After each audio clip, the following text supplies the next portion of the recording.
discuss regarding what is force and types of forces. And I hope that you have understood it very well. And we know that there are many types of forces. Okay, so here whenever an object is there and when you take an object, there will be many kinds of forces which will be acting onto the object. And in the previous video we have taken different examples and we have observed only one type of force in that. But actually whenever any one type of force is acting, along with that there will be many other forces which will be simultaneously acting onto that object. Okay, so that calculation of how many number of forces are acting onto the object and how much force is acting onto the object, we say it as a net force. Okay, so net force is nothing. So net force is nothing but calculation of sum of all the forces which are acting on an object. Okay, so let us see one example where we can observe that how many types of forces are there and in which direction if they are acting, then what will be the net force acting onto the object. So here I have taken a ball and let us see then what net force is acting onto this ball. Okay, so here I have taken my one of the hand and let me say that the force acting by this hand will be the F1 force. Okay, so here I am trying to push the object. Then there is some force acting onto the object, right? Okay, so that force we say it as a F1 force. Then what will be the net force onto the object? It will be equal to F1 because only one type of force is acting onto that object. Then we have taken it as a F1. Then if the same, now F1 is acting and with the second hand, if the same amount of force is acting, then what happens? Then there are two forces which are acting onto that object. This is F1 and this is F2. Okay, so here the ball was here and with the force of the F2, then what happened? The ball started moving to the right side. Then what happened? We can say that the F1 is lesser than the F2 or F2 was greater than the F1. So that's why the ball has moved in the direction of the F2. Then what if the F1 is greater? Then ball again starts moving in the direction of the F1. Okay, again F2. Okay, so this is going on. So we can say that there is a simultaneously the forces are acting and whichever force is greater, the ball is moving in that direction. So if both the forces are equal, then what happens? See here. So I am applying both the forces equally.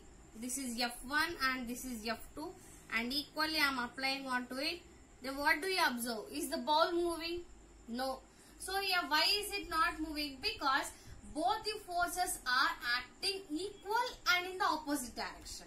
So what happens? F1 minus F2. Then what is it? It is equal to 0 because both the forces are equal. So when they are equal, then it will be equal to 0. So that's why we can say that the net force acting when the object is not moving, when the both are acting in the opposite direction, then it will be 0. If what happens if the both the forces are acting in a unidirectional, then what happens? Me see one of the hand here, again another hand, and both are moving in the same direction. Then what is happening here? The force is being doubled. Okay, why is it being doubled? Because both the forces are acting in the same direction. Okay, then it becomes F1 plus F2. Then it is equal to 2F.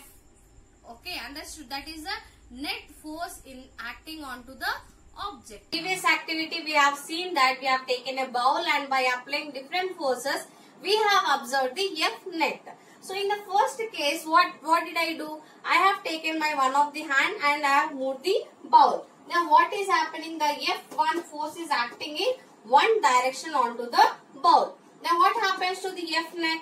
F net will be equal to F1 because only one force is acting in that case. That's why F net will be equal to F1.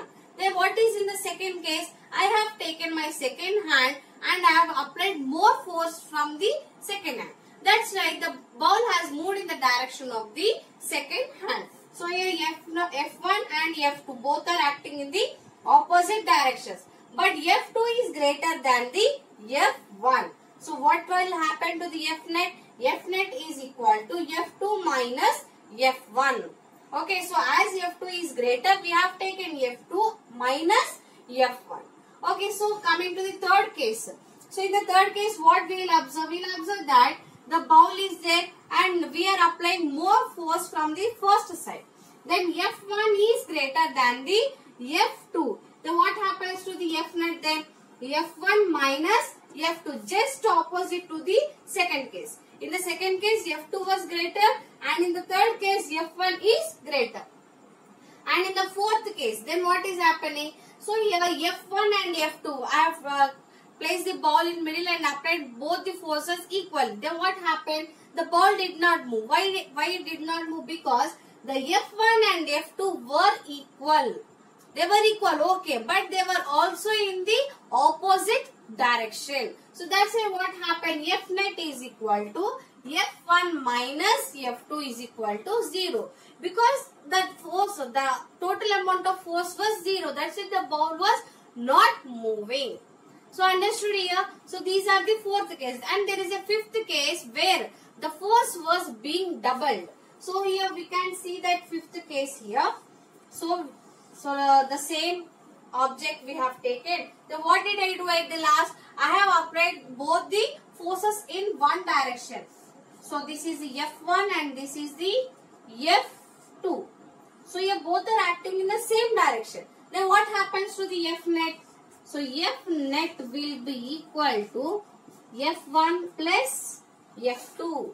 Okay, as both are equal and both are acting in same direction, then it will be 2F. Understood? Because the force is being doubled. Same amount of force but in the same direction. That's why it is 2F. So I hope everyone have understood.